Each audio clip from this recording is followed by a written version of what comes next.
मुझे एक बहुत बड़ी गाड़ी चाहिए, लंबी गाड़ी चाहिए, लग्जूरियस गाड़ी चाहिए। मेरा घर एक बंगलो होना चाहिए, एक विला होना चाहिए, एक बेहतरीन घर होना चाहिए और इसके लिए मैं कुछ भी कर सकता हूं। I can literally do anything for this.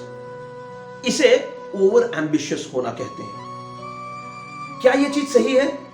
बहुत बड़ा सवाल। मैं आपका ध्यान महाभारत के उस एपिसोड की तरफ लेके जाना चाहूंगा जहां सत्यवती का विवाह होने जा रहा है महाराज शांतनु के साथ। महाराज शांतनु जो कि हस्तिनापुर के चक्रवर्ती सम्राट थे और उनका पहले विवाह माता गंगा के साथ हो चुका था, जहां से उन्हें एक पुत्र प्राप्त हुआ था जो थे भीष्म, यानी कि देवव्रत, जिनका कि आगे चल के नाम भीष्म पड़ा।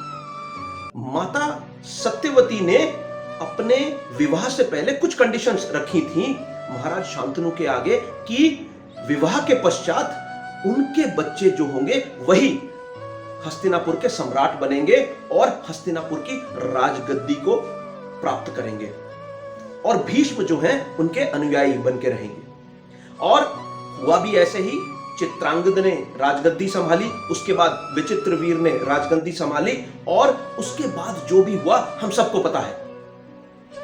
महाराज विचित्रवीर सक्षम न होने के बावजूद भी उन्हें राजगद्दी पे बिठाया गया और उन्होंने बहुत दिन तक राज नहीं किया और महाभारत में आगे चल के कुरुक्षेत्र में एक भयानक युद्ध को अंजाम दिया गया जहां पे लाखों सैनिकों की मृत्यु हुई।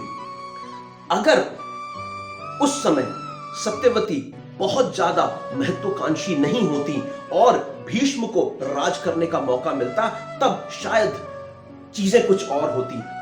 अगर भीष्म राज करते तो महाभारत में एक कुरुक्षेत्र जैसा युद्ध होता ही नहीं, लाखों लोगों की जान जाती ही नहीं और हस्तिनापुर एक सुखमय जीवन और एक सुखमय भविष्य की तरफ आगे बढ़ता। लेकिन ऐसा हुआ नहीं, क्योंकि सत्यवती की महत्वाकांक्षा बहुत ही ज्यादा थी।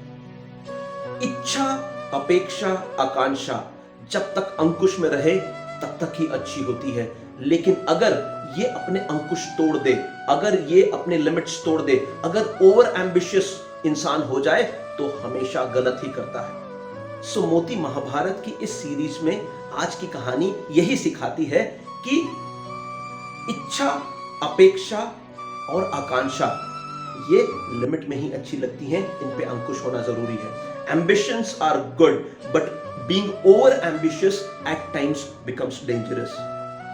सो मेरे साथ इस वीडियो में बने रहने के लिए थैंक यू।